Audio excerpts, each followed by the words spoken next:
All right, everyone. It is Friday, and you know what that means. What's it mean, Damon? It means it's time for manufacturing e-commerce success. And I am one of your co-hosts, Damon Pistolka. That pretty gentleman right over there, Kurt Anderson beside me.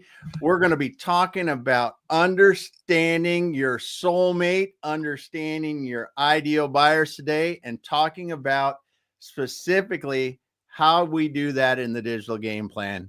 Kurt, awesome having you today. Hey, thanks, dude. Great to be here. Happy Friday. Do you feel lucky? Happy Friday 13th, man. Yes, I do. I feel very lucky today. What do you feel lucky about? You know what? I feel lucky that I got up. Good day happening so far. Lots of fun. Lots of fun. Lots of fun. I couldn't agree more. So what, every day is an amazing day. It's the middle of holiday season. Sports are going on, just all sorts of great things happening. And so, Damon, big tagline that we're talking about is like, hey, how do you stop being the best kept secret, right? Mm-hmm. So how do you stop being the best kept secret? And so, hey, do us a favor. Our friends out there, drop us a note. Let us know where you're coming from.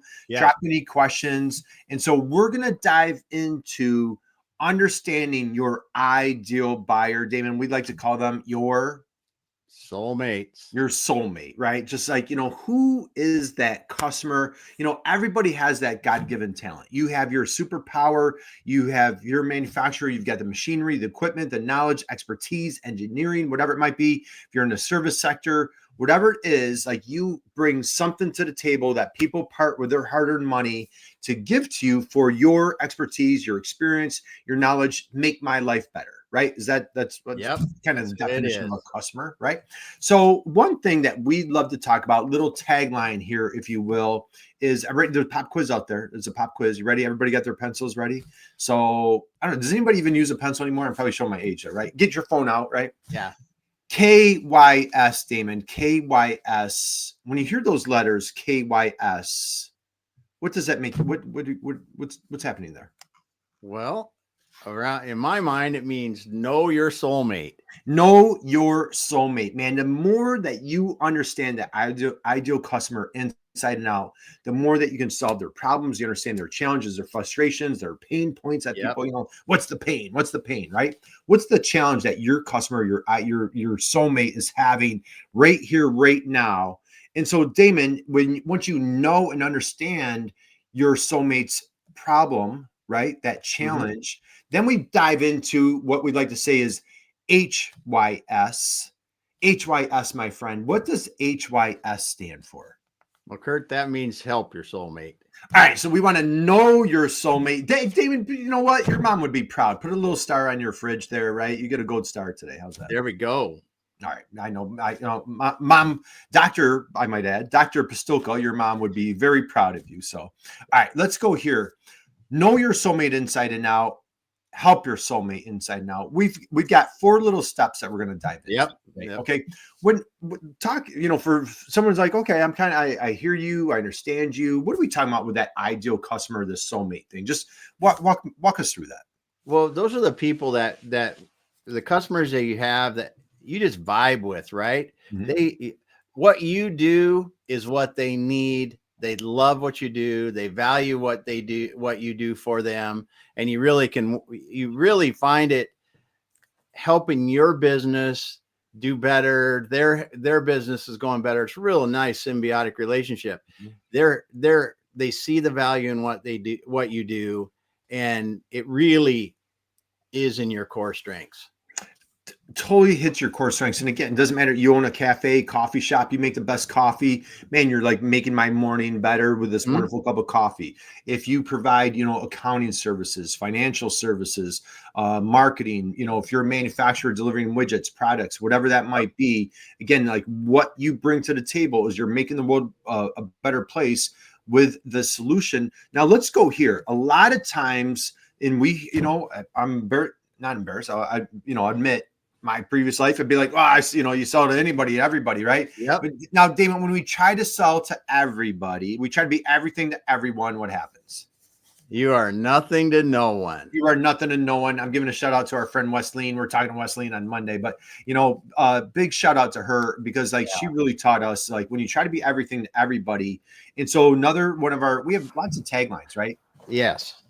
Stop being the best secret. We also talk about how do you niche down till it hurts. Mm-hmm. And so when you niche down and you focus on that core customer.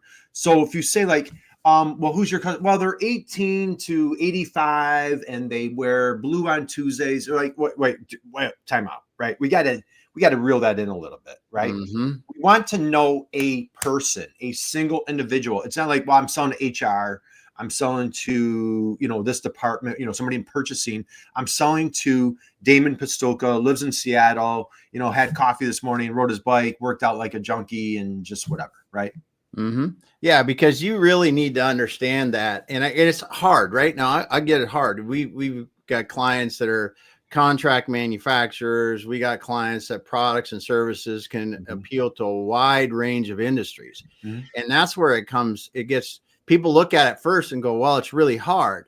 Mm-hmm. Yes, it's not easy, but it's very beneficial because if I am just for say something out here, something I'm familiar with, I'm an aerospace machining company, right? Yep. If I just went out and said I do aerospace machining, well, a lot of people need aerospace machining, but what kind of aerospace machining do you do? Because the people that are going to buy from you are going to have specific requirements around sizes, around materials, around other things that affect that you really, if you can zone down into that and you say, I'm an aerospace manufacturer of 5-axis titanium wing components that are between 20 and 40 inches in scope, or whatever you say, envelope is what we used to say, is you've got an envelope size. Because when you do that, now you said, okay, Mr. Buyer, you're looking for a titanium wing part that's 3 feet by 2 feet by 1 foot. And hey, that's well inside of our envelope. Maybe we should talk. But if I just say I'm an aerospace manufacturer, aerospace machining company, they might go right by you because the next person says they specialize in titanium, they specialize in wing components and that size. Right. Because when you say air, did you do the windows? Did you make the tires? Did you make the the toilets? Like what did you make on the airplane? And so I love what you're describing there. So we've got a little 4-pronged approach. Okay. 4-pronged approach. And I love what you're saying is first and foremost, we want to understand the person, not just the position. We want to understand the person, not just the position. So in that case that you were just describing right there, okay, like who would potentially be that person? Who is it? Like, what are their challenges? And again, for anybody listening out there, we want you to encourage you to think about, okay, like, here's the problem I solve. Here's what I bring to the market. And like, who are some of my top customers, right? So what do you got there? What are your thoughts? I completely lost my train of thought because I drank some coffee. I'm sorry. But go back again. Sorry. I'm in it now. Okay. So as we're talking, I was like, oh, that coffee tastes so good. I was just hit it. I was like, oh, as we're diving in, talking about like that ideal buyer, right? How do we identify that buyer? Well, you have to be able to measure them against, your strengths and what your strengths are, and look and go, listen, if I am like in this case, we were talking about a titanium aerospace manufacturer. There's no reason for me to reach out and talk to somebody that's in the automotive industry, right? Or there's somebody that is, in a completely different industry in tech or something that doesn't do it. You really need to look and find where you think those businesses that would really benefit the most from your strength, and then find the people within those businesses that you think could benefit the most from what you do, and start to build relationships. Right. Okay. So diving in and understanding that person. So that's number one. Number two, we're gonna give this little fun example. So Damon, what city are you in? I am in the Seattle area. You're in Seattle. Now, there's a company that was started in Seattle. I don't know if you ever heard of them. They're called Amazon. Have you heard of them? Yeah. Unfortunately, they show up at our house a lot. Are they?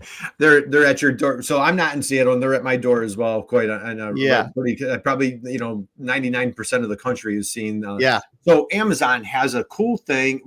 Regardless of how you feel towards Amazon, little bit of a success story there, right? Just a Yeah. A little. little bit. Which is you call that a success, right? They've done something. They've made a difference. So they have a thing called the empty chair, the Amazon Yes. empty chair. Do you know about the empty chair? I've heard of this before. Enlighten folks. Like when I say the Amazon empty chair, can you share that story? And I'm paraphrasing here, so help me out, Kurt. Well, my understanding of it is that Amazon likes to keep an empty chair in the room. That is a symbolic gesture of everything they do needs to be focused on the person that's in that empty chair, which is their customer.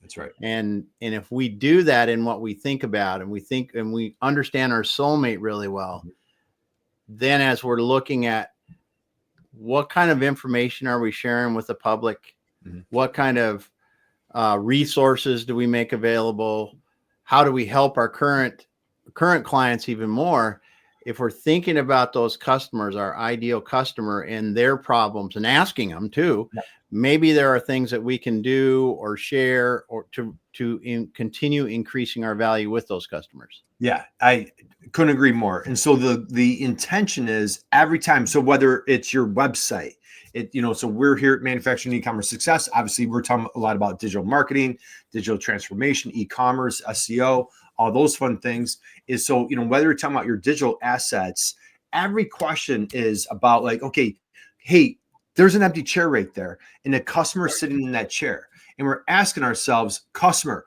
how can I make your life easier today? How can I make your life better?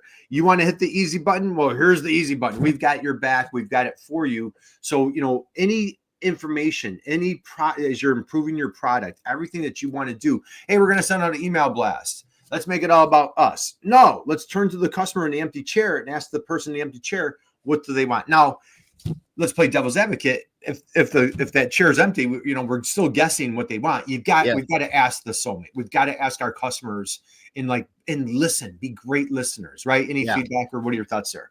Yeah, it is. It really is. And this is something that I think we all overlook until we really get into defining our soulmate customers and their problems, because we think we know. But I can guarantee you, I've gone through this enough now with other people and then with ourselves. When you really begin to ask this, what they value about what you do for them the most, what you could do that would help them a lot, we don't really know that well. And not knowing that is hurting us now. Whereas if we take the time to do it and understand it better, right? Like you said, all of those things that we're doing to help them or help new potential customers gets a lot clearer. Yeah. And so dude, that's a perfect segue into number 3. Okay. So we dove into understanding the person, not just the position. Yeah. The person is, Joe, and Joe is 49 and a half years old. He has 2.5 kids. He has a picket fence. He has a dog. He had, Dunkin' Donut for breakfast, for coffee this morning. Joe inside and out. Right. And so on the professional status, so now we understand that. We've gone through the Amazon empty chair. Here's the third point that we would love to make today. We want to dive in and understand, how about not just understanding your customer? What if you understand your customer's customer? Yes. Right. And the more that you understand your customer's customer. So one time I had a buddy, he was, there was a workshop, and at the workshop, everybody was sitting there, and the person facilitating said, okay, everybody turn to your left. So everybody turned to their left, and they said, what do you see? You see the back of the head of the person in front of you, right? That's what your customer is looking at. They're not looking back at you. They're looking out ahead. I thought that was such a brilliant analogy. So as your customer is looking out ahead, what if you come behind them, right? It's like, hey, Damon, dude, I've got your back. I see as a matter of fact, there's a little blind spot right here. I see you're going to need this, or your customer needs that, or your customer's customer needs this. The more that you understand how to help them solve their problem to their customer, man, is your soulmate going to love you or what? That is a big deal. It's a big deal. And it's interesting how that works, because when you really go to look at that. Say I'm a supplier and I supply some components to a street sweeper that are, maybe there's something that's a wear item or something like that. And I'm supplying these to maybe I'm making the big rotary brushes or something like that. Yeah. And we're talking about it with the street sweeper manufacturer, and we're going to, and we say, well, what do your customers really think? What are some things that we could do to make it easier for them? Should we change the design a little bit so they last longer, so they pick up a certain kind of debris better? Do we want to make them so they're easier to change? Whatever it is, because that will help them sell more, and that will pull demand from you for those. Dude, that's a great analogy, man. Who would have thought of that one, right? Well, that is a phenomenal analogy. And so let's go there for a second, right? Let's geek out. So the customer's customer. If you're selling street sweepers, right? It's municipalities typically, right? I would think. Yeah. And so, all right, so it's the customer's customer. I'm the manufacturer, so I'm buying the brushes as the manufacturer of the actual street sweeper. I'm now selling it to a municipality.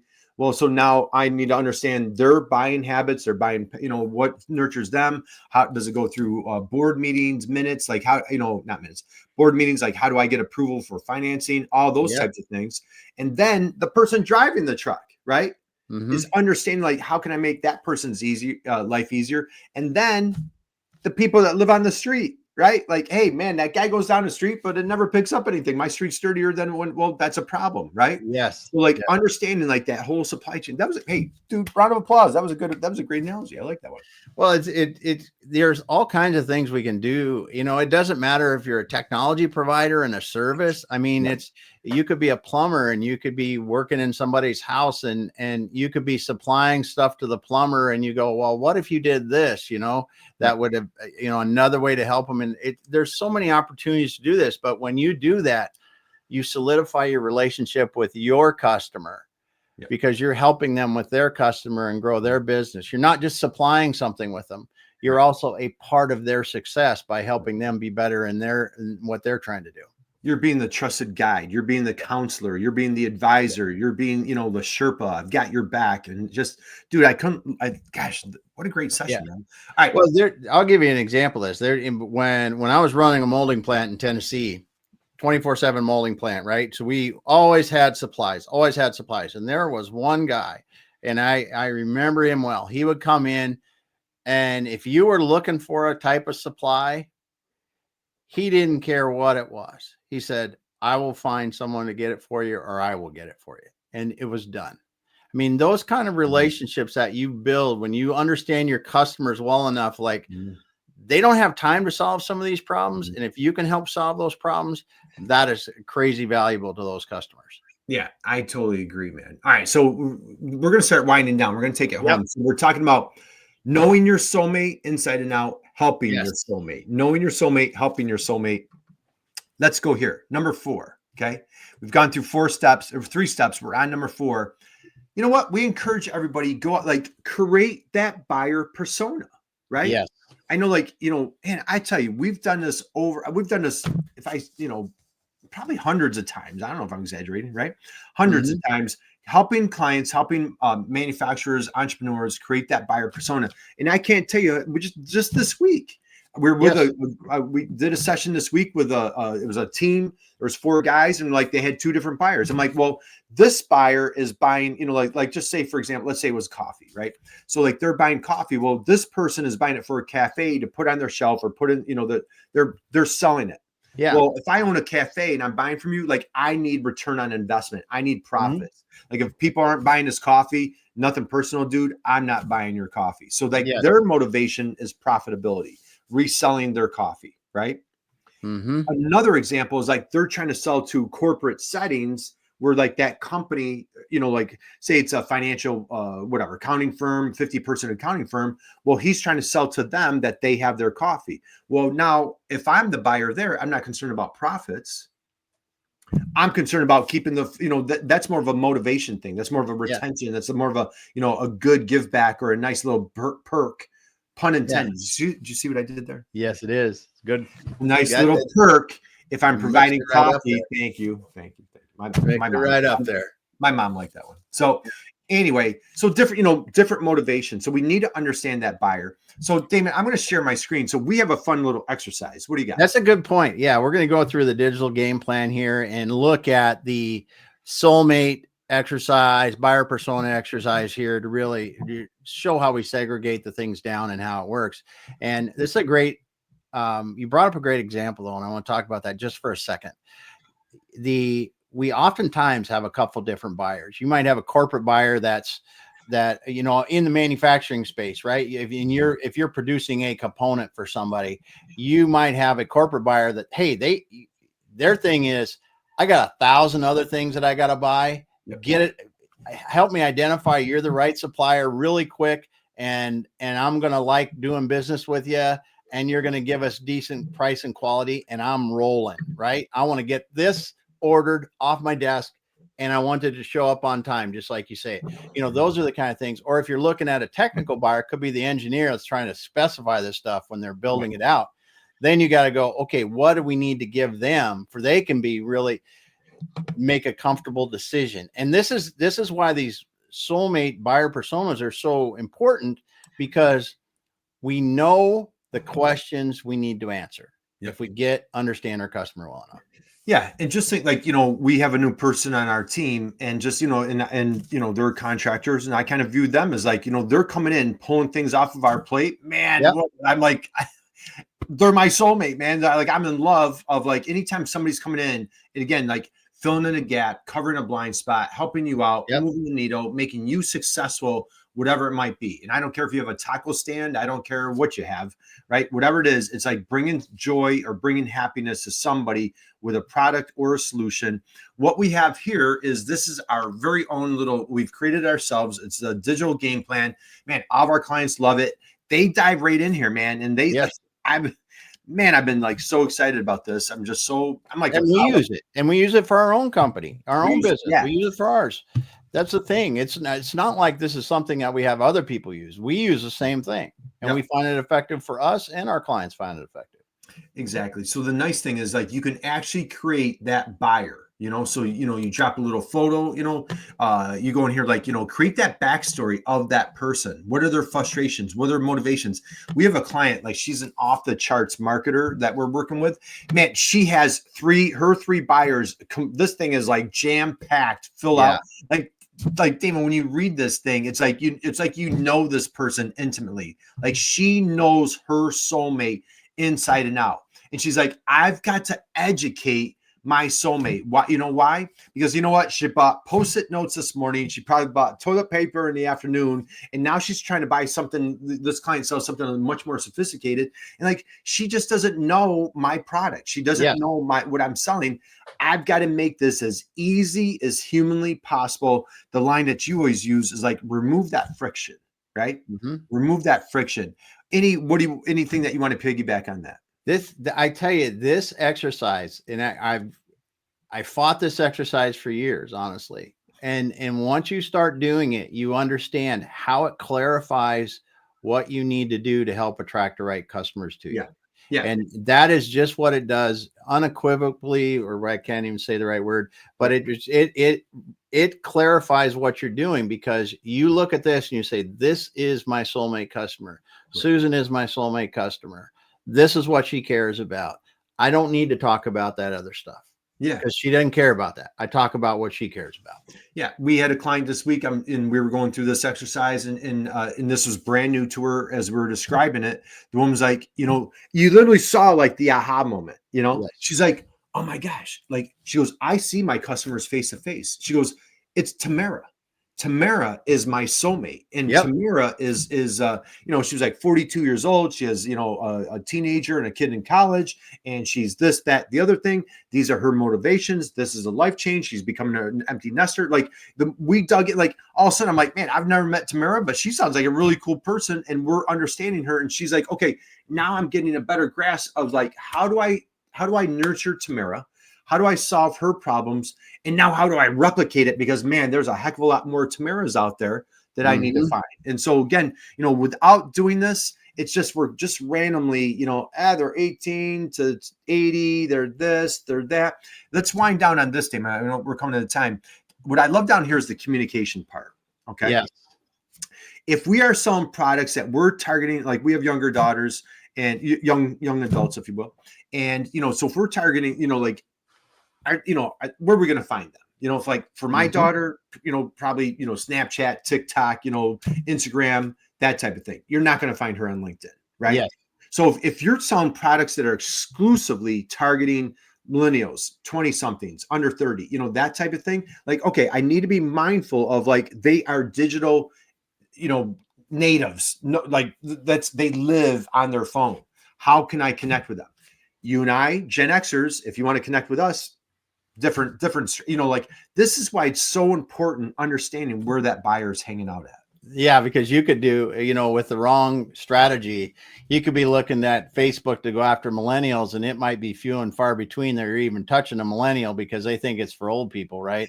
Yeah. And you might try to do the same thing going after middle-aged and older people on Instagram. Yeah, it's like, look at the demographics and this is where if you're looking at social, taking a good hard look at the demographics will help you a lot there.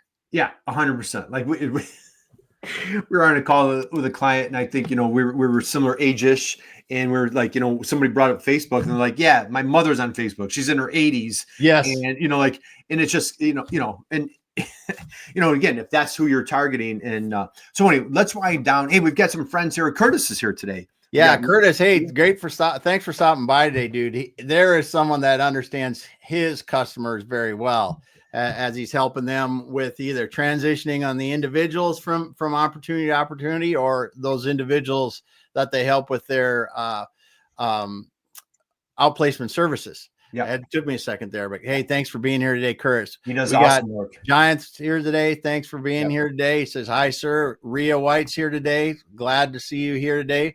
Usman's here today. I don't know if that message is for us or for somebody else, but Usman, thanks for being here today. And Joel is here again saying hello. Great to see you. Thanks everyone for being here. We appreciate your comments. We appreciate you viewing. If you've got any questions about the digital game plan today, reach out to Kurt or I. We can get you a copy of it so you can take a look at it. And what else we got for today, Kurt? Dude, next Friday, man, we're interviewing the CEO of Go High Level, man. Next week. Oh yeah, next Friday. Oh yeah, so, yeah. So man, what a phenomenal. That's like the grand finale of this year. Is we're interviewing Sean Clark, the founder, CEO of Go High Level. That is you do not want to miss. It is going to be special. That's going to be special. Yeah. So that's next Friday. So man, just wishing everybody an amazing, incredible weekend. Keep going out there, crushing it. Be an inspiration to everybody. And man, we thank you for joining us. Thanks everyone for being here. We'll be back again next week. God bless you.